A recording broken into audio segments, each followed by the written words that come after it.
Olá, Vale do Paraíba. Olá, você de qualquer parte do Brasil. O cravo brigou com a... Você pode nos acessar pelas redes sociais, @TV Cidade Oficial é o nosso Instagram, e o TV Cidade Taubaté é o nosso Facebook, nosso YouTube.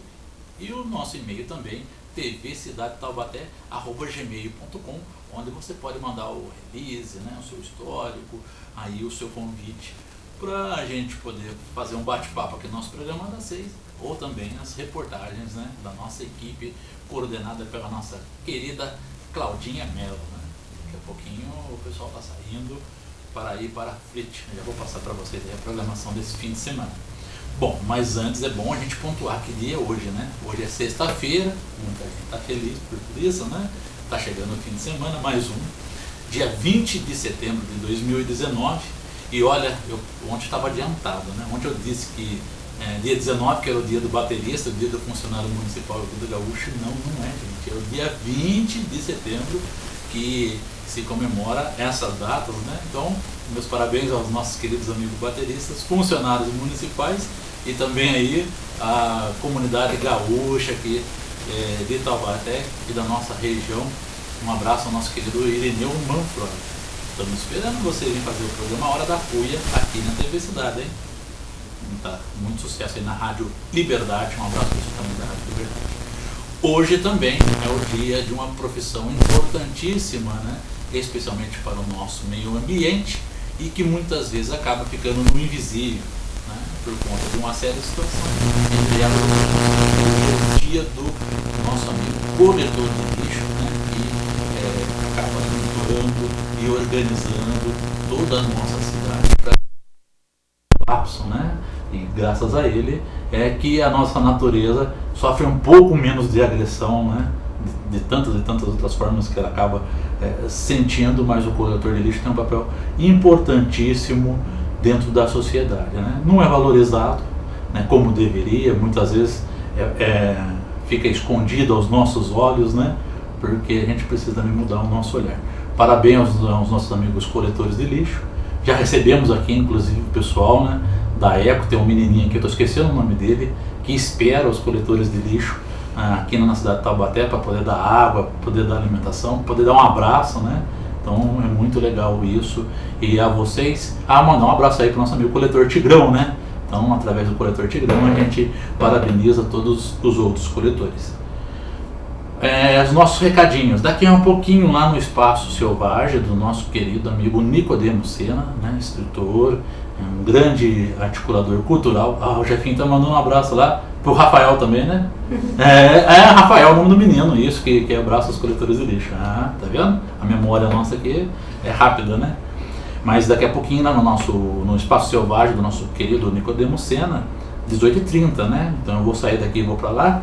Vai ter o Diversifix Amarelo, né? Uma nova chance, um encontro organizado pela nossa querida Mariane Moreira, né? E o pessoal do coletivo Diversifix, onde reúne artistas de rua, né? O pessoal que promove a cultura de rua, a poesia, a arte, né? E vai ser um encontro bem legal nesse espaço que já se tornou-se um ponto cultural, um ponto de reflexão, um ponto de cultura artística mesmo, visceral, que fica ali na rua Cônego Almeida, número 113. Onde é essa rua, gente? Então, a rua Cônego Almeida é aquela que você sobe entre a Avenida Desembargador e vai até o Fórum Velho, né? E se você ir pela rua Silva Barros, né, elas vão se cruzar. Então fica próximo ali da Serval Molica, próximo de onde era o antigo cartório eleitoral, né? É a Rua das Casas Bahia, né? Todas essas empresas a gente faz comercial gratuitamente, né? Mas é para você ter um ponto de referência e não perder a chance de participar desse evento. Um abraço, pessoal. A nossa querida Mara, lá da Boêmios da Estiva, está convidando toda a comunidade de Taubaté, especialmente os amantes do samba, nesse sábado às 20 horas, na quadra da Boêmios da Estiva, né? Eles vão estar esperando o pessoal para a apresentação do enredo deste ano, do enredo de 2021, né? A gente fala 2021 não, 2020, né? O carnaval a gente já pensa para o ano seguinte. Nós estamos em 2019, estamos em 2020. É uma festa muito bonita que sempre a Boêmios da Estiva faz, né? A Estiva que vem para defender aí o campeonato que ganhou agora em 2019. Então é esperado um grande número de pessoas lá e um congraçamento também entre os sambistas. E o nosso recadinho derradeiro, né? As eleições do Conselho Tutelar. A gente está pedindo, reforçando, para você colocar na sua agenda dia 6 de outubro, está próximo, ocorrerá em Taubaté das 8 da manhã até as 17 horas, no GEM, que é o Departamento de Gestão e Negócios da Universidade de Taubaté, antigo ECASA, né? Fica mais fácil para você saber, que fica na rua Expedicionário Ernesto Pereira, 225, próximo ali à Faculdade de Odontologia. Então, durante esse período, das 8 da manhã até as 17, você que tem mais de 16 anos, está em dia com as obrigações eleitorais, né? Tem o título de eleitor, tem um documento com foto, pode escolher um entre 25 candidatos, né, que estão postulando vaga para os nossos conselhos. Temos 2 conselhos tutelares na cidade, né? Então são 5 conselheiros para cada região, a cidade é dividida em 2 regiões, são 10 conselheiros ao todo, né, que durante 4 anos atuam na defesa, na promoção dos direitos da criança e adolescente, né, fazendo aí a ponte entre os diversos segmentos das nossas autoridades, né, dos responsáveis pelas políticas públicas voltadas à nossa infância e juventude. Então é muito importante você colocar no seu calendário, lembrando que essa é uma eleição em que você não é obrigatório ir, né, mas é um exercício de cidadania, né? Então é importante a participação. Bom, gente, nós estamos recebendo aqui no nosso estúdio com muita honra, né, 2 representantes do budismo na cidade de Taubaté, né, 2 monjas, né, que vêm falar um pouco sobre o budismo para a gente, né, para a gente conhecer um pouco mais. São representantes também do Centro Budista Kadampa, aqui da nossa cidade. Eu falo da monja Kyosan Janglan e da monja Kyosan Nyandê, que vem bater um papo conosco. E eu quero boa noite de vocês, né? Boa noite, muito obrigada. Boa noite a todos que estão nos assistindo. Muito obrigada pela audiência, muito obrigada pelo espaço. Para a gente começar a nossa conversa, né, eu parto do princípio que eu sou leigo e realmente sou leigo, né, com relação ao budismo, né, é uma ignorância, mas a gente né, e eu gostaria de conhecer um pouco mais sobre a história do budismo, como surgiu, né, quais são os princípios que norteiam o budismo. Bom, então o princípio o budismo é uma religião antiga, né, ela surgiu em 600 a.C., na Índia, e ela se disseminou por diferentes países, né? Então Japão, China, Tibete, isso 600 a.C., e com o passar do tempo ela foi ganhando novos países. Então hoje, por exemplo, o budismo Kadampa, que é a tradição que a gente representa, o budismo moderno, a sede dele é na Inglaterra. Nós não temos nenhum vínculo oriental. Então as pessoas geralmente associam o budismo a uma religião oriental, né, por conta dos japoneses e dos chineses. Mas o budismo Kadampa, o budismo moderno, não tem essa característica. É um budismo moderno mesmo, que está em mais de 40 países hoje, e é para as pessoas do mundo moderno. Bacana. Mesmo o budismo moderno, ele mantém a essência, né, da origem, né? Sim. Quais são esses princípios, essa essência, né? A essência do budismo. Eu gosto de falar que, por conta da história, né, da nossa tradição, quando o nosso fundador ele veio para a Inglaterra em 1977, os primeiros alunos que ele teve eram hippies. Né? Lá em 77, pensa a configuração da Inglaterra, né, em 1977. E foi muito de encontro, porque o que os hippies queriam naquela época era paz e amor. Sim? E o que o budismo ensina é como desenvolver paz interior e amar todos os seres vivos sem exceção. Então, o fundamento do budismo é desenvolver paz interior e aprender a desenvolver virtudes como amor, compaixão, generosidade, sabedoria, esses são os fundamentos do budismo. Bom, você falou que saiu aí do Oriente, foi para a Europa, né? Ganhou força, né? Através também aí, das novas relações com a modernidade, né? E veio parar no Brasil, né? Quem trouxe o budismo para o Brasil? Como que foi essa chegada do budismo? Eu posso falar da tradição Kadampa, porque as outras tradições budistas que existem, o Zen budismo, o Nichiren Daishonin, as outras tradições, elas estão há muito mais tempo no Brasil. A tradição Kadampa chegou por volta de 25 anos, né? 25 anos no Brasil, é recente, e veio com uma aluna de Geshe Kosang Gyatso. Geshe Kosang Gyatso é o fundador da nossa tradição, né? Esse monge que foi do Tibete para a Inglaterra em 77, e uma aluna dele que pediu permissão para trazer para o Brasil. Então ela traduziu livros para o português e a gente começou a estudar no Brasil. O que difere aí, basicamente, uma tradição budista da outra? O que difere? Eu gosto de comparar com escola de inglês. O que difere uma escola de inglês da outra? A metodologia. Basicamente, você aprende inglês em todas as escolas, mas uma segue um método diferente da outra. Então, no budismo, cada tradição enfatiza uma técnica diferente, ou a recitação de mantra, ou a recitação de sutra, ou a meditação, ou preces cantadas, ou cada escola tem uma ênfase de como praticar os ensinamentos de Buda. O que tem em comum a todas? Todas praticam os ensinamentos de Buda, né, o fundador do budismo lá em 600 a.C. O que difere? A técnica. Bom, a gente vê um discurso do senso comum, né, que Deus é um só e tem vários nomes, né, e citam Buda também como Deus. Buda é realmente um Deus? Quem que foi Buda? Buda foi uma pessoa como nós que, ao se deparar com sofrimentos e perceber que as pessoas enfrentam sofrimentos sem escolha, como o sofrimento de envelhecer, ficar doente, morrer, né, sem escolha, nós passamos por esses sofrimentos. Ele quis entender como interromper esse tipo de sofrimento.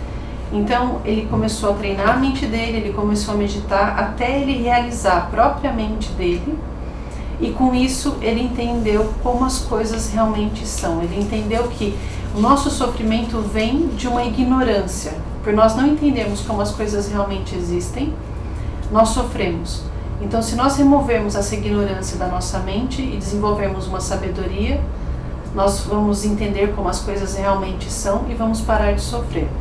Então, quando ele fez isso com a mente dele, ele acordou do sono de ignorância. Quando ele realizou a própria mente, ele treinou em meditação, ele acordou do sono da ignorância. Então, a palavra Buda significa o desperto, aquele que acordou.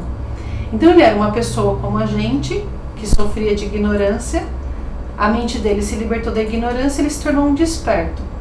Então, para nós, muitas pessoas se tornaram Budas no passado, muitas pessoas estão se tornando Budas no presente, e muitas pessoas vão se tornar Budas no futuro. Porque basta você fazer esse processo de remover a ignorância da sua mente, desenvolver sua sabedoria, e você se torna uma pessoa desperta. Uma pessoa que acordou. O que mantém as pessoas, de acordo com o budismo, especialmente com o budismo Kadampa, na ignorância, né, nessa situação em que ele ainda tem dificuldade de enxergar o mundo de uma forma diferente? O que mantém? O fato de que ninguém ensina o que é a ausência dessa ignorância. Ninguém nos ensina, ninguém nos fala. Isso é uma ignorância.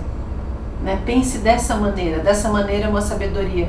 A gente não aprende isso na escola, a gente não aprende isso na nossa formação tradicional. Então, como a gente não sabe, a gente não tem o que fazer. Sofremos sem escolha. Sem saber que estamos sofrendo. Sem saber que estamos sofrendo. Sofremos sem saber que estamos sofrendo. Pois é. E quando a gente sabe que está sofrendo, a gente fica mais angustiado. Né? Não é, Jefinho? A hora que a gente sabe que a gente está sofrendo, a gente fica angustiado, né? Mas quando a gente descobre por que a gente está sofrendo e o que pode ser feito, vem um alívio. Vem um alívio. Apesar de você constatar seu sofrimento, você sente um alívio de saber o que eu posso fazer para parar de sofrer.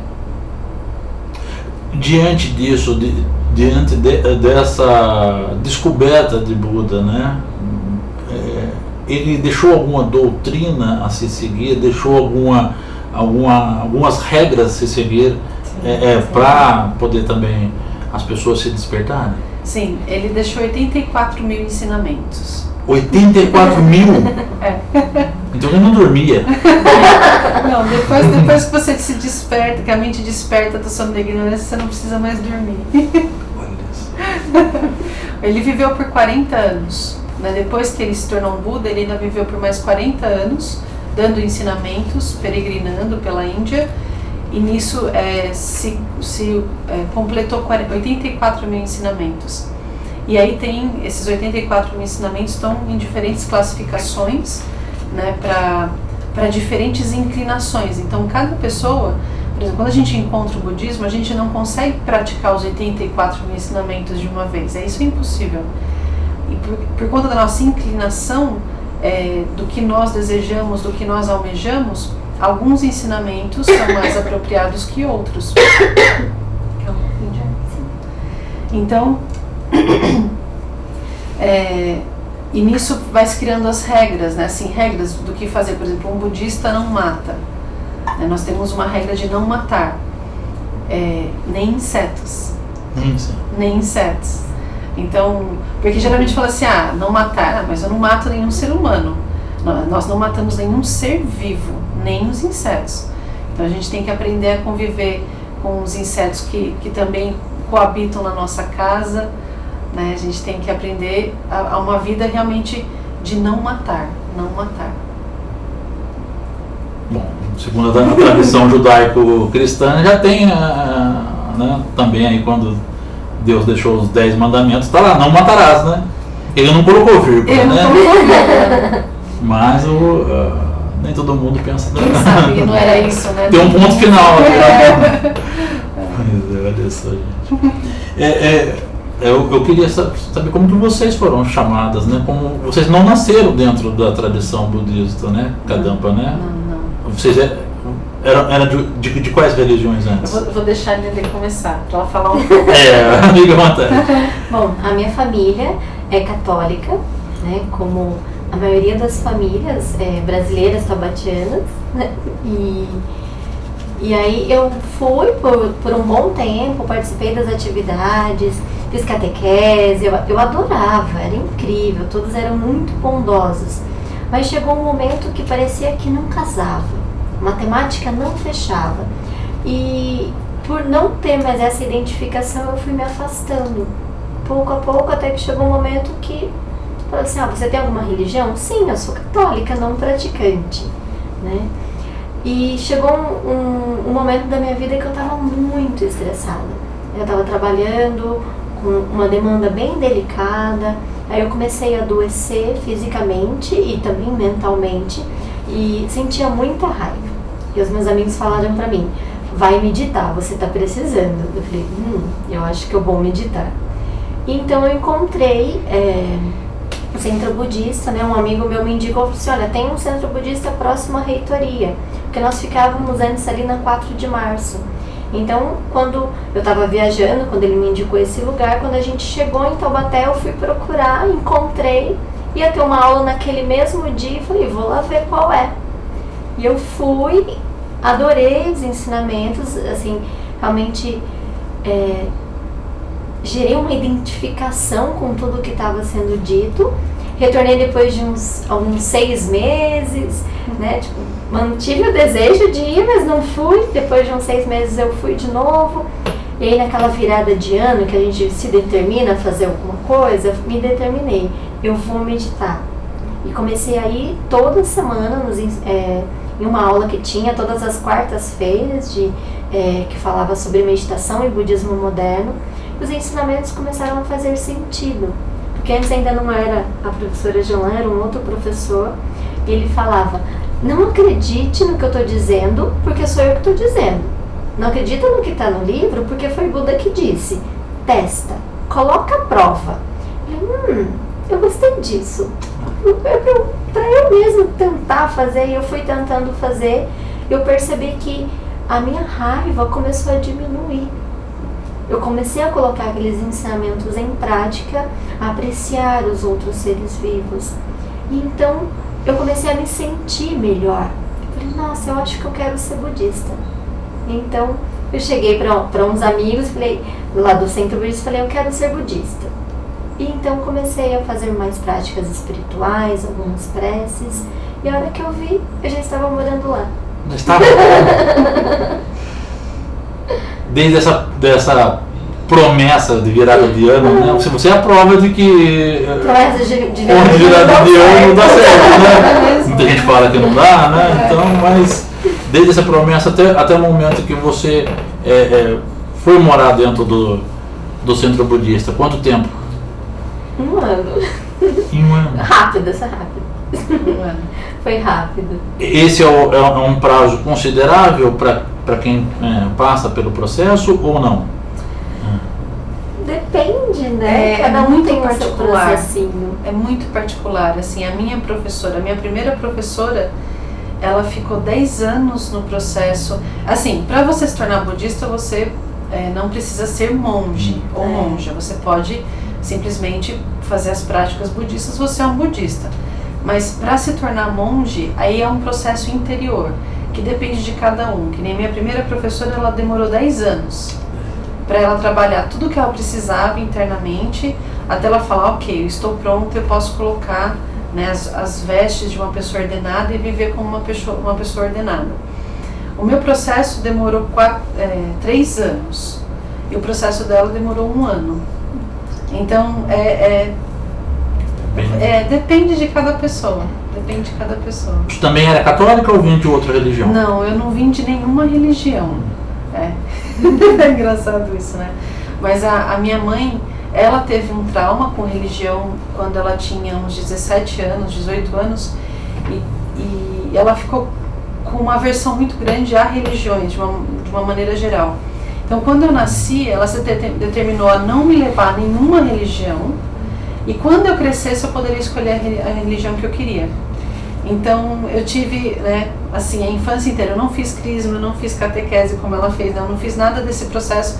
Eu não conheço, né, como que é o processo dentro das outras religiões.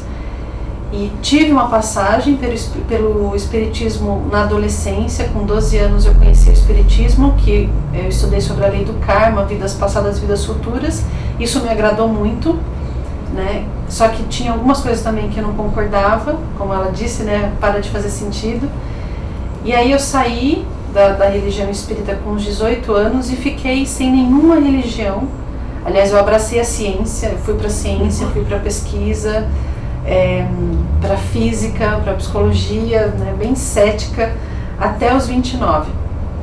Aí com 29 eu tive aquele momento de eu tenho tudo e não sou feliz. Eu tenho tudo e não sou feliz. Eu tenho emprego, eu tenho dinheiro, eu tenho tudo e não sou feliz. E daí eu fui procurar alguma coisa para fazer. Aí eu fui fazer várias coisas. Fui fazer yoga, não consegui fazer aqueles movimentos. Fui fazer dança circular sagrada, fui fazer jardinagem vertical, fui fazer meditação, fui fazer várias coisas. E na meditação eu me encontrei. E aí eu entendi que era isso que eu estava procurando, algo que me desse total controle da minha mente, para eu ter liberdade. Porque enquanto nós não temos controle da nossa mente, nós somos escravos da nossa mente. Nós temos que fazer tudo o que a nossa mente quer. E daí, se ela quer ficar com raiva, a gente fica com raiva. Se a gente quer ficar estressado, fica estressado. Sem controle. Eu não queria mais isso. E aí eu comecei a praticar meditação, né? Foi quando eu conheci o budismo, em 2010.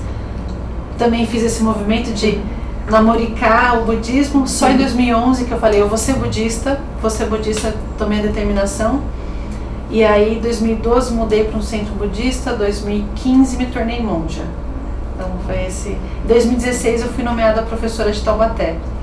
Então, né, tudo estava acontecendo fora de Taubaté. Em 2016, eu fui nomeada professora de Taubaté e estou aqui cuidando da comunidade Kadampa de Taubaté desde então. Olha, que bacana. Você destacou aí que se recorreu até à ciência, né? Como que o budismo Kadampa ele encara a ciência? Há um diálogo, há um entendimento de que a ciência é importante ou há uma negação em relação à ciência? Não, há um diálogo. Na verdade, como o budismo ele explica como a nossa mente funciona e a ciência é uma criação da nossa mente, a gente entende a ciência, né? Assim, na verdade eu comecei a entender muito mais todas as coisas e respeitar principalmente as religiões depois que eu comecei a entender a minha mente através da meditação. Então, por exemplo, com a meditação eu aprendi a importância de desenvolver fé. Então eu desenvolvi fé através de meditação, eu desenvolvi uma fé. E aí eu comecei a ver a beleza da fé nas outras religiões. E aí eu comecei a respeitar as outras religiões, por entender fé. Né? A ciência é a mesma coisa, né? A ciência quer provar como as coisas existem. Como a gente entende como as coisas existem a partir da nossa mente, a gente entende o que a ciência está falando. Então, na verdade, o budismo me deu essa abertura de entender como todas as coisas funcionam. Então tem um diálogo com todo mundo. Olha, isso é muito bom, né? Ainda mais em tempos em que o diálogo está sendo deixado de lado, né? Hoje, aqui em Taubaté, vocês são uma das referências do budismo, né? Mas existem outros templos também, né? Sim. Como que é essa relação? Atividades em conjunto? Não, assim, aqui das outras tradições a gente não tem ainda um contato, porque não é tradicional das tradições fazerem isso, porque cada uma tem características peculiares, tem práticas, tem calendários diferenciados, então cada uma vive mesmo dentro de como funciona a sua tradição. Mas a gente tem um diálogo com outras religiões não budistas. Então, nós somos vizinhos dos franciscanos, né, na Santa Clara. Então a gente tem, né, uma relação de boa vizinhança com eles. A gente visita os franciscanos, eles nos visitam. Aliás, agora em breve vai ter o dia de São Francisco, né? Dia 4? Dia 4, Padroeiro da cidade. Exatamente, dia de São Francisco, né? Então vai ter festa lá na Santa Clara. A gente também tem um diálogo muito aberto com o Padre Marcelo, ele é o reitor da Seminário Curadars, praticantes Vaishnavas. Então assim, a gente tem um diálogo entre todas as religiões, mas assim, de amizade, né? Não por uma questão religiosa, mas por uma questão de amizade mesmo. Olha, inclusive até é bom você falar isso, que eu ontem até comentei com um amigo aqui, né, que eu escutei alguém falando, não lembro quem, se foi o apresentador, né, que seria bom em uma cidade ter vários templos religiosos de diferentes, né, manifestações e somente um restaurante, né, porque na hora da fome todo mundo teria que sentar na mesma mesa, né. Eu acho que é muito bacana. Eu não lembro realmente quem falou isso, mas eu ouvi e fiquei, né, com a mensagem na minha memória, né? Como que vocês trabalham a conexão com o divino, né? Também da mesma forma que a gente entende, de acordo com a nossa tradição judaico-cristã que temos aqui no nosso ocidente, ou não? Bom, eu não tenho o conhecimento de como é na tradição judaico-cristã, então acho que a Nenê poderia falar alguma coisa sobre isso. Não. Eu não tenho uma memória de como é no judaico-cristão, porque eu era adolescente, né, quando eu parei de ir, mas eu lembro muito que a minha avó me dizia que se a gente queria se conectar com Deus, a gente precisava rezar e que a gente tinha que gostar de missa, porque o céu era uma eterna missa. Então, eu não sei como que é, porque eu não lembro direito da missa. A gente cantava e era muito bonito e no final tinha pipoca. E no budismo, como que é essa ligação? A conexão com o que nós chamamos de seres sagrados, né? O que é sagrado. Ela é feita através de preces cantadas, de recitação de mantras, que são palavras sagradas, e principalmente através de meditação. Principalmente, porque quando a gente consegue entrar dentro da nossa própria mente, a gente experiencia uma paz que só os seres sagrados possuem. Então, nesse momento, a gente se conecta com os seres sagrados. o outro lado, o que é o profano, né? Dentro da tradição budista. O que é profano? O que é profano? Esse pecado. O que seria o pecado? Ah, é pecado? É. O que é profano? Algo que desagrada, Ah, né? sim. A Buda. Então, para nós, assim, não há nada que desagrada a Buda num sentido de que ele vai ficar bravo com a gente. Porque ele tem uma mente que é completamente livre de qualquer sensação desagradável. E no budismo a gente não tem o conceito de pecado, né? Não tem esse conceito. A gente tem o conceito da lei do karma. Então, a lei do karma nos ensina que tudo que nós fazemos, todas as nossas ações de corpo, fala e mente, criam um potencial que faz com que a gente experiencie um efeito. Então, como a gente acredita na lei do karma, a gente entende que se o efeito é sofrimento, então a causa é equivocada. Se essa ação que eu vou cometer vai produzir um efeito que é sofrimento, então é uma coisa que deve ser abandonada. Se o efeito é algo que é felicidade, que é paz interior, a causa deve ser praticada. Então não tem uma fala assim, mais ou menos, por exemplo, se você fizer isso, você vai para o inferno, né? Assim, não tem uma ameaça, tem uma promessa: se você fizer isso, você vai para o inferno. Não, você vai experienciar muito sofrimento, né? Se você criar essa ação, você vai experienciar um efeito de muito sofrimento. Então, você quer esse efeito? Não, então não crie a causa. E nisso a gente vai moldando ou mudando o nosso comportamento físico, verbal e mental. O que nós pensamos, o que nós falamos e o que nós fazemos, a gente quer sempre que sejam ações que causem felicidade no futuro. Esse conceito de céu e inferno, como que vocês encaram? Céu e inferno é um estado da mente. Então, se você cria ações que são de uma natureza muito negativa, você vai experienciar uma mente que experiencia um reino infernal, que experiencia como se tudo fosse um inferno. E eu falo assim, não sei se você já encontrou com uma pessoa assim, você encontra a pessoa e fala assim: nossa, porque eu fui no mercado hoje, estava um inferno, e aquela fila estava um inferno, que não sei o que, o trânsito está um inferno, porque não sei o que está um inferno. Aonde que essa pessoa vive? Aonde que a mente dela está? Ela experiencia tudo como um inferno. A mente dela está um inferno, percebe? Então, se nós aprendemos a criar causas, né, dentro da nossa mente, para que a gente experiencie sempre paz, a gente vai estar em paz mesmo no trânsito, na fila, mesmo no caos. Mesmo no caos exterior, interiormente, a gente vai estar em paz. Então, não vai ter inferno para uma mente assim, percebe? Vai ter um paraíso. Olha só, gente. E isso é muito bom, né? A gente poder sempre estar buscando, né, esse equilíbrio mental, né, e poder exercitar. O que é difícil, né? O que é difícil? O que é fácil ou difícil? Se não só uma familiaridade. Não é? Andar de carro, dirigir um carro, é fácil, Nhandê? Nem um pouco. Não, dirigir um carro é fácil? Olha, não dirijo, né? Dirigir um carro. Dirigir um carro é muito fácil. É muito fácil dirigir um carro. Mas o que faz eu falar que dirigir um carro é fácil e vocês falarem que dirigir um carro é difícil? É familiaridade. Então, a mesma coisa, aprender a desenvolver estados mentais serenos, pacíficos, criativos, positivos, é uma questão de familiaridade. É uma questão de familiaridade. Quanto mais você treina, mais fácil fica. Olha que bacana. Vocês são duas representantes, né, do feminino, né, no budismo, duas monjas, né? E não é comum em outras religiões, né? Inclusive o nosso querido Papa Francisco, parece que agora vai ter uma discussão, né?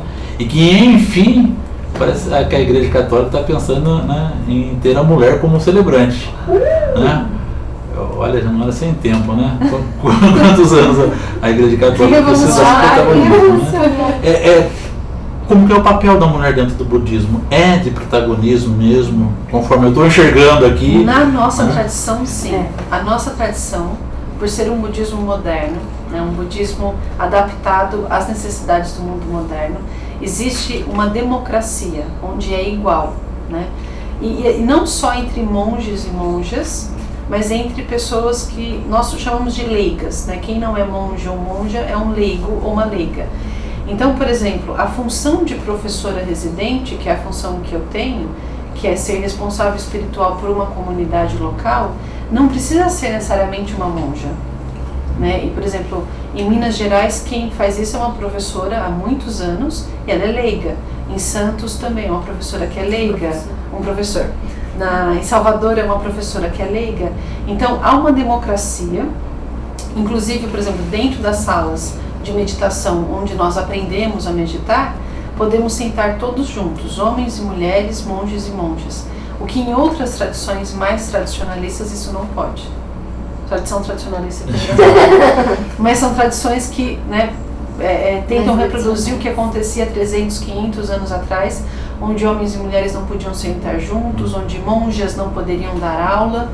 Então, a nossa tradição é um pouco revolucionária. Um pouco não, acho que é bastante revolucionária e exemplar, né?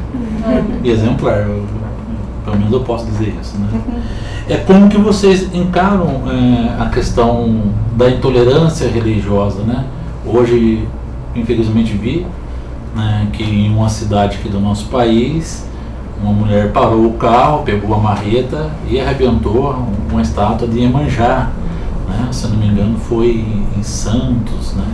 Agora eu li a notícia, mas não me assimilei a cidade exatamente, né?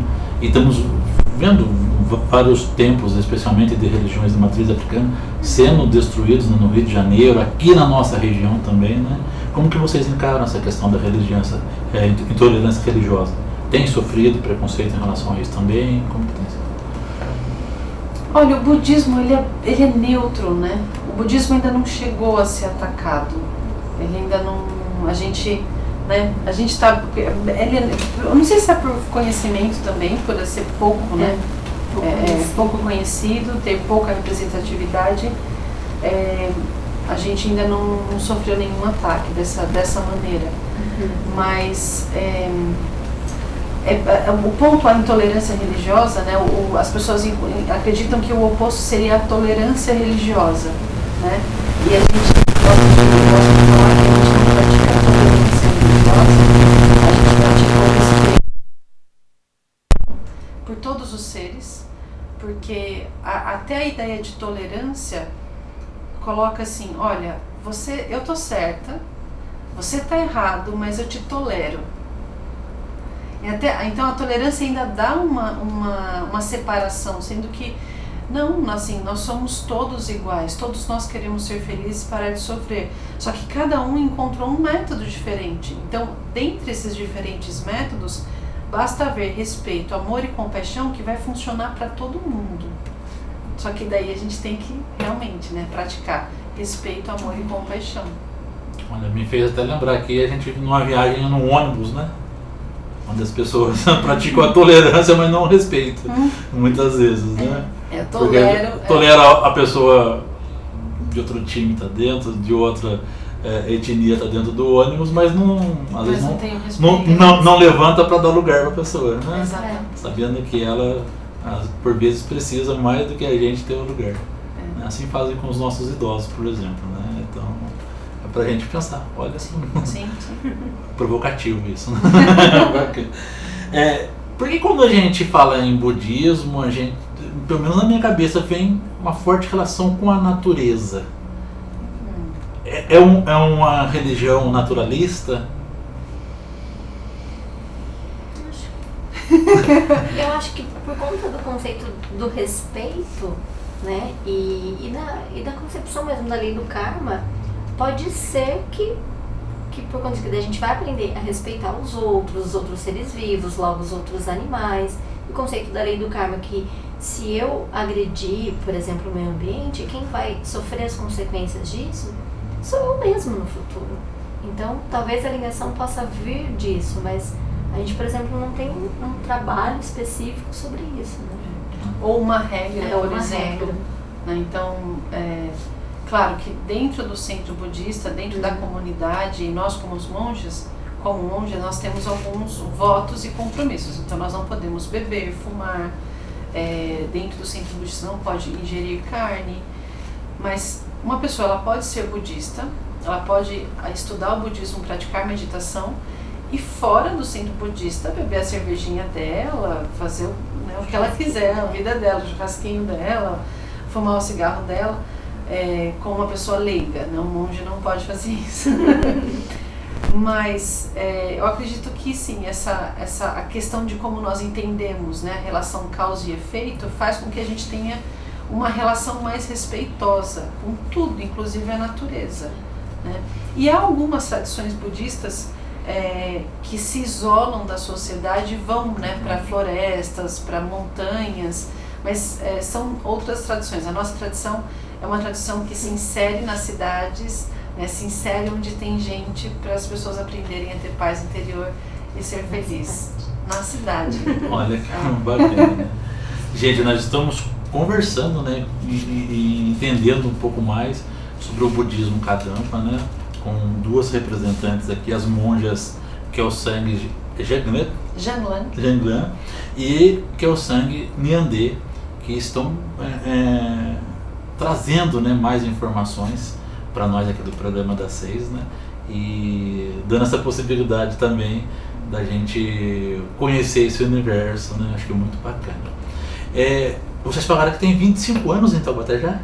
É isso? Não, 25 anos tem no Brasil. Tem no Brasil, isso. Taubaté tem 22 anos. 22 anos. 22 anos. E como que foi esse processo da criação do Centro Budista aqui em Taubaté, né? E essa história em Taubaté?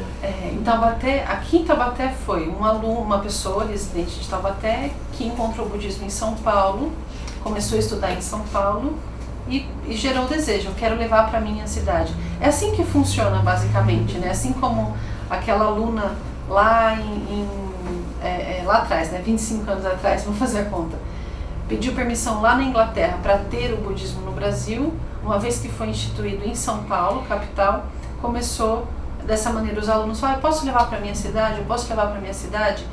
E dentro de regras internas de como funciona uma associação, que nós somos uma associação religiosa, né, com estatuto, com número de inscrição, tudo na Inglaterra lá, tem as regras e daí vai, de acordo com as regras, começam os encontros semanais, encontro local, a casa, vai se formando a comunidade e vai crescendo. E então, assim até hoje. E é assim até hoje. Então, a estrutura, né, básica, mínima para ter um centro budista são os 3 gestores, né, que é um tripé na nossa tradição. Um centro sempre funciona com 3 pessoas, que são, né, as figuras, a professora, que é a figura representante responsável espiritual, a coordenadora de educação, que no caso é a Kelsang Nyande, que é responsável por toda a parte de programação de estudo, propaganda, né, Facebook, Instagram, site. E nós temos a diretora administrativa, que é a Natália, que está atrás das câmeras, que é responsável pela parte estrutural mesmo, né? Então, queimou lâmpada, quem que tem que trocar, né? Quem tem que ir atrás, comprar lâmpada, toda a parte estrutural administrativa é responsabilidade dela. Então, uma vez que se forma, né, essas 3 pessoas, um centro se configura e daí todas as atividades acontecem e as pessoas começam a frequentar e fazer parte da comunidade. Bacana. Nesses 22 anos de Taubaté, quais as ações assim, mais representativas que vocês já desenvolveram, em que a comunidade também estava envolvida, né, de forma geral? Budistas e não budistas. E não budistas. A maneira como o budismo contribui, né, é uma maneira muito silenciosa. Então, as pessoas falam assim, o que vocês fizeram nos últimos anos, né? Bom, ensinamos as pessoas a controlarem suas mentes, desenvolverem paz interior e serem mais felizes. Então, de uma maneira exterior, a gente não tem nenhum assim, como chama? Projeto social. Não projeto social, mas a gente tem nada escrito ou né? É um outro nome que eu quero. Nenhum arquivo de algo que tenha acontecido. Só que individualmente, todas as pessoas que passam pelo centro, né, que aprendem a meditar, essas pessoas, elas passam a ser um ponto de paz interior dentro do seu trabalho, dentro da sua escola, dentro da sua casa. Então, de uma maneira bem silenciosa, né, o que a gente vem fazendo? Ensinando as pessoas a serem mais felizes. Então, a gente fala, o nosso espaço, né, o centro é uma associação, é algo privado, é algo particular, mas com uma contribuição pública, de utilidade pública, que são pessoas mais pacíficas. E todas as atividades do centro são abertas a todos. Todos são bem-vindos, todos e todas são bem-vindos. Não precisa ser budista para participar das atividades, não precisa ser convidado para ir ao centro. Todos e todas podem simplesmente chegar lá, está aberto, vou entrar. Entrar e participar de uma atividade. Não precisa de nenhum conhecimento prévio ou de alguma indicação. Então, dessa forma que nós prestamos algum tipo de serviço à comunidade. Por exemplo, nós temos uma atividade que chama Meditação Expressa, que acontece de segunda a sexta, do 12h30 a 1h, e de segunda a quinta, das 7 às 7h30 da noite. Então, é meia hora, né, que a pessoa vai lá, entra na sala de meditação, é guiado por uma meditação e vai embora com mais paz interior. Então essa é uma atividade onde todos podem participar, independente de qualquer coisa. De religião, cor, orientação sexual, não importa. Não importa. Todos são bem-vindos a ir lá, experienciar esse momento de paz interior, meditar meia horinha, só meia horinha, e volta para casa melhor, né? Ou volta para o trabalho, para quem medita no 12h30, né? Olha que bacana. Quer dizer que é um incentivo à cultura da paz, né? Sim. E que precisamos buscar mais, né? Tanto no nosso país quanto no mundo, né? As pessoas, por conta da correria do dia a dia, por conta de tantos compromissos, elas acabam não conseguindo mensurar, né? Que tem que ter um momento que tem que parar, sim, né? Sim. Tanto que essa é uma das maiores dificuldades que as pessoas sentem ao começar a meditar, é ficar quieto. O corpo mesmo, deixar o corpo quieto. Porque a gente não tem um momento que a gente simplesmente para, né, posiciona o corpo e fica. A não ser à noite, quando você vai dormir. Então, a pessoa acha que a hora de meditar é a hora de dormir. Não, a hora de meditar é a hora de meditar. Eu vou ensinar minha mente a ficar em paz. Então, esse começo, as pessoas têm dificuldades, né? Porque a gente não está familiarizado com isso. Ficar quieto, acalmar os pensamentos, acalmar o corpo sem dormir ou sem um remédio, sem um medicamento para fazer o corpo ficar quieto, ou a mente ficar quieta. Então, não seria um medo de se ouvir? Porque nessa hora que para, você começa a ouvir a batida do coração, começa a ouvir o estômago. Eu ouvi uma voz interior perguntando qual o sentido de tudo isso, qual o sentido da minha vida. Eu acho que essa é a pergunta que as pessoas mais têm medo de ouvir, né? Então, elas se cercam de música, TV, Netflix, as pessoas estão o tempo todo cercadas de ruídos para não ouvir, porque se elas ficarem quietinhas e ouvir uma voz que vem lá de dentro do coração, elas vão ouvir qual o sentido da sua vida, o que você está fazendo da sua vida. E aí, se você não tem uma resposta, bate um desespero. Mas se alguém te dá uma resposta, fala, não, há algo para você fazer com a sua vida, há um sentido. Por exemplo, desenvolver paz. A paz é possível? Pois é um tema que você vai discutir agora, né? É um tema que eu vou discutir agora. Olha só, dia 27, próxima sexta-feira, na OAB, no auditório da OAB, na 4 de março, uma palestra, A Paz é Possível. Eu convido a todos a participar e ouvir qual que é a resposta que nós temos para isso. Local bem apropriado, né? Na Ordem dos Advogados do Brasil, né? Que estão acostumados a lidar com guerras, né? Tanto pessoais quanto profissionais, familiares, sempre né? Conflitos, Demandas, sempre conflitos, né? Paz é possível? Eu gostaria que você respondesse. A paz é possível, né? definitivamente é, porque aprender a controlar a nossa mente... Bom, a paz interior é possível se nós desenvolvermos paz interior. Então nós acreditamos na paz mundial. A paz mundial é possível quando todas as pessoas experienciarem paz interior. Porque o que faz um local estar em paz? Por exemplo, a gente está nesse estúdio, né? Nós estamos 5 pessoas nesse estúdio, tem mais uma pessoa lá atrás no aquário lá, tem um aquário. Não é peixe, é o Jefinho. Não, é o Jefinho. Nosso maestro. E nós estamos experienciando paz. Nós estamos experienciando paz aqui. Por quê? Porque tem uma parede bonita com flores? Não, porque a nossa mente está em paz. Porque nós estamos em paz aqui dentro. Nós estamos tranquilos. Então, o que faz a paz mundial acontecer não é mudar as coisas fora. A gente fica tentando mudar as coisas fora. Ah, tem que pintar essa parede, tem que fazer não sei o que, tem que trocar de carro. Não, aprende aqui dentro primeiro. Desenvolve paz interior aqui dentro. E aí, espontaneamente, isso vai transbordar. E aí, onde quer que você vá, você vai levar paz. E aí a paz mundial é possível, totalmente possível. Mas temos que aprender a desenvolver aqui dentro primeiro. E aí é responsabilidade de cada um de nós. Eu não posso abrir a sua mente por paz aí dentro da sua mente. Impossível.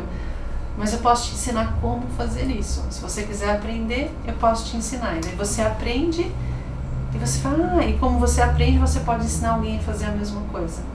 E assim, a paz mundial é possível. É possível, né? E também, a partir disso, encontrando a paz, encontra o amor, né? Tanto o amor próprio quanto o amor universal, né? Sim, amor universal, compaixão universal, sabedoria, generosidade, paciência. Todas as virtudes humanas, né? As qualidades humanas se desenvolvem de uma mente em paz. Que bacana. Eu gostaria que vocês falassem também, né? Sobre o funcionamento em Taubaté, além do dia da meditação, né, desse período de meditação, quando que as pessoas podem conhecer vocês, né, Olha, ninguém mais indicado para falar sobre isso do que a coordenadora de educação. Vou até relaxar aqui. Bom, o nosso centro está aberto todos os dias, de segunda a sexta-feira, a partir do meio-dia até as 10 da noite. Todos os dias tem um voluntário que bondosamente vai até o centro para poder cuidar do nosso centro. A gente tem um jardim lindo, é um voluntário que vai lá para poder receber os outros, poder passar orientações. E dentro desse período todo que está aberto, a gente tem algumas atividades acontecendo. De segunda a quinta-feira, a gente tem uma prece para proteção espiritual, que nós pedimos por bênçãos de sabedoria e proteção espiritual. Além, é claro, da meditação, que a professora já falou, do 12h30 e também das 7 da noite. E de segunda a quinta, a gente também tem aulas acontecendo. A gente é uma escola que a gente ensina meditação e o budismo moderno. Então, a gente tem todos os dias aulas para quem quer começar, né? Na segunda, terça, quarta e quinta-feira, às 8 da noite até às 9h30. As terças e as quintas tem também para quem quer dar uma aprofundada, quer levar algo mais a sério. A gente tem aí o Lojon, que é o treino da mente. Para quem não pode, não posso sair à noite durante a semana, a gente tem aula na quarta-feira à tarde, das 4 às 5h30 da tarde, que é também para quem quer começar. Durante a semana impossível, tudo bem, a gente abre também no final de semana. Todo sábado, no período da manhã, geralmente das 10 ao meio-dia ou das 9 ao meio-dia, e também no período da tarde, né, que geralmente também das 4 às 6 ou das 3 às 6, a gente tem cursos e workshops variados, né? Amanhã a gente tem um Conheça o Budismo Kadampa, que a gente vai dar uma aula explicando o que é o budismo, como que faz, como que é. Qual horário amanhã? Das 10 da manhã ao meio-dia. Né? Esse sábado, dia 28. Sábado 28 não, 21. 21. Não, 21. Sábado 21. Dia da árvore. E uma vez por mês também a gente tem atividade para crianças, né? Todo segundo sábado do mês a gente tem histórias budistas que são contadas para crianças e para os pais, porque o pai precisa sempre estar junto para que os dois possam se conectar e aprender a mesma coisa e os dois colocar em prática, né? Pai, mãe, tia, tio, padrinho, não importa, um responsável que sempre está com a criança e que vai conseguir colocar os ensinamentos em prática junto com ela, e depois a gente tem sempre uma brincadeira legal, um lanche gostoso para as crianças se divertirem. Sábado também não pode? Tudo bem, tem domingo também. Todo domingo, das 10 às 11h30 e também das 5 às 6h30, a gente tem aulas de meditação e budismo moderno para quem também quer começar a prática da meditação ou quer começar a conhecer o budismo. Então são sempre temas variados. A gente tem cursos rápidos de 2 semanas, de 3 semanas, de 5 semanas, que aí você olha o tema, vê que consegue ir nesse horário e vai. Por exemplo, esse domingo a gente vai ter a segunda aula de 4 no curso de formação de meditadores, que a gente explica o que é a meditação, quais são os benefícios da meditação, como meditar, quem pode meditar, como que medita, o que eu faço com o meu corpo, com a minha boca e principalmente com a minha mente. Não pôde participar da primeira aula, não tem importância. Pode participar da segunda, da terceira, da quarta, só da segunda, só da terceira, só da quarta. É domingo, das 10 às 11h30, com a nossa professora. E tudo isso está no site. Muita coisa. Tudo isso está no site budismotaubaté.org.br, Facebook e Instagram, @meditar em Taubaté. E tanto em qualquer um desses você vai ter um número de WhatsApp, que você pode mandar também o WhatsApp. Eu vi lá, mas eu não sei o que é isso. A gente tem um WhatsApp que fica sempre ou comigo, ou com a Jolan, ou com algum outro voluntário, que está ali sempre disposto para falar, olha, tem atividade tal dia, vem tal dia. A gente não vai dar aula pelo WhatsApp, perguntar o que é meditação, o que é budismo, a gente vai falar, tal atividade vai te contar o que é isso. Tive essa experiência hoje, que ele me ensinasse regra de 3 de matemática pelo WhatsApp, não dá. Não dá, regra de 3 não dá. Então, para a gente encerrar, eu gostaria que vocês aproveitassem que nós estamos nessa fase de transição, né, do inverno para a primavera, né, deixassem uma mensagem. Estamos chegando no fim do ano também, né? Fique à vontade para a nossa comunidade. Bom, então, a primavera, nós sempre pensamos em flores, né? A cidade vai ficando linda, mas podemos pensar, essas flores, elas só estão aparecendo porque foram plantadas sementes, né? Então, sementes foram plantadas que agora parecem flores e fica tudo muito bonito. Dentro da nossa mente é a mesma coisa. Se nós queremos experienciar paz interior, felicidade, amor universal, compaixão universal, nós precisamos aprender a plantar as sementes dessas virtudes dentro de nós. E então, como um jardineiro habilidoso e paciente, cuidar dessas sementes, nutrir e esperar florescer. Eu convido a todos, budistas e não budistas, religiosos, não religiosos, a aprenderem a cultivar um jardim interior de paz e felicidade. Todos são bem-vindos. Bom, e podemos exercitar a partir de hoje, né? Sexta-feira, fim de semana, temos essa grande oportunidade, né? Só nos procurar no Centro Budista, serão muito bem-vindos. O endereço, certinho? A gente fica na rua Doutor José Luiz de Almeida Soares, número 110, no bairro Santa Clara. É a casa que fica para fora do condomínio Central Park. A gente fica bem atrás do seminário, não, do convento Santa Clara. Acaba o Muro dos Freios, começa o nosso muro. Ali, para quem está vindo da Marechal, é Oswaldo Cruz? Instituto Adolfo Lutz. Adolfo Lutz. Sabe o Adolfo Lutz. Quem está vindo ali da Marechal, vira no Adolfo Lutz. Instituto vai sair de frente com o nosso centro budista. Vai ter um Buda lá olhando para vocês, falando, entra. Eu quero agradecer. Nós agradecemos a vocês, né, a monja Janilan, a monja Niandê, e estejam sempre convidadas, né, para vir ao nosso programa das 6, para também mandar para a gente as atividades. Nosso programa está à disposição e a nossa TV Cidade também. Muito obrigada, nós que agradecemos. E nós agradecemos a toda a nossa equipe que faz sempre o nosso programa das 6 aqui no nosso canal 3, né? Felipe Suzigan, que está aqui com a gente no nosso estúdio, o Jefinho lá na técnica, né? E os nossos amigos também, Luiz Cláudio Daniel, a Lili Margarete, que faz os registros fotográficos, né? A Claudinha Mel também, que sempre está junto com a gente na nossa produção, o Jonathan, o Igor, tantos e tantos que fazem a TV Cidade, a TV da nossa comunidade. Segunda-feira estamos de volta, desejando a você um ótimo fim de semana.